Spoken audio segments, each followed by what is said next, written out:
नमस्कार मित्रांनो, आताच्या क्षणाची सर्वात मोठी बातमी समोर येत आहे। चला तर जाणून घेऊया काय आहे आजचा स्पेशल रिपोर्ट। सविस्तर बातमी जाणून घेण्यापूर्वी आपण चॅनलवरती नवीन असाल तर चॅनलला सबस्क्राइब करा आणि बेल आयकॉन प्रेस करायला विसरू नका। आगामी विधानसभा निवडणुकीसाठी सर्वच पक्षांनी तयारीला सुरुवात केली। त्यात यंदा महाविकास आघाडी व महायुती असा थेट सामना पाहायला मिळणार।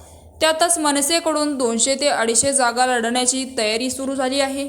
राज ठाकरे हे देखील आजपासून महाराष्ट्र दौऱ्यावर निघाले आहेत। राज्यातील विविध भागात जात ते पदाधिकारी, कार्यकर्ते आणि तिथल्या लोकांशी संवाद साधणार।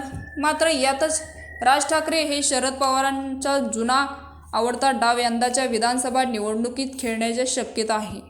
2019च्या निकालानंतर महाराष्ट्रातील राजकारण बदललेले। एका वेळी राज्यात 3 ते 4 पक्ष एकमेकांच्या विरोधात असायचे, त्यामुळे बऱ्याच इच्छुकांना अनेक पर्याय उपलब्ध असायचे। इच्छुक उमेदवारही अनेक पक्षाचा शोध घ्यायचे।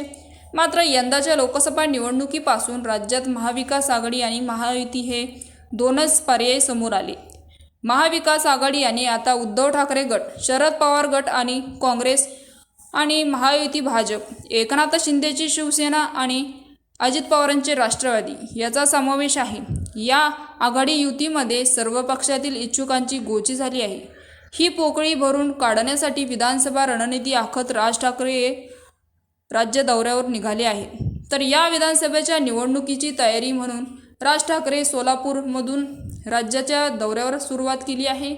तर जिल्ह्यातील 11 विधानसभेला मनसेचे उमेदवार उभे कसे करता येतील त्याचा शोध ते घेत आहेत। यंदा सत्तेत कुठल्याही प्रकारे आपल्याला वाटा हवा या दृष्टीने राज ठाकरे आणि मनसे टीम तयारीला लागली आहे।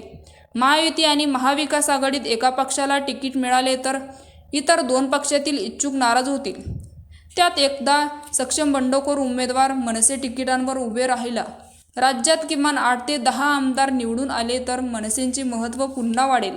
तर मित्रांनो, त्यात जर विधानसभेच्या निकालात महाविकास आघाडी व महायुती त्यांच्यापैकी कोणालाही बहुमत मिळाले नाही तर मनसेची भूमिका काय होईल याविषयी आपलं काय मत आहे आम्हाला कमेंट बॉक्सच्या माध्यमातून नक्कीच कळवा। आणि चॅनलला अजूनही सबस्क्राईब केलं नसेल तर चॅनलला सबस्क्राईब करा, बेल आयकॉन प्रेस करा, जेणेकरून असेच नवनवीन व्हिडिओ आणि राजकीय घडामोडी सर्वप्रथम तुम्हाला या चॅनलवरती बघायला मिळतील। तूर्तास धन्यवाद। जय महाराष्ट्र।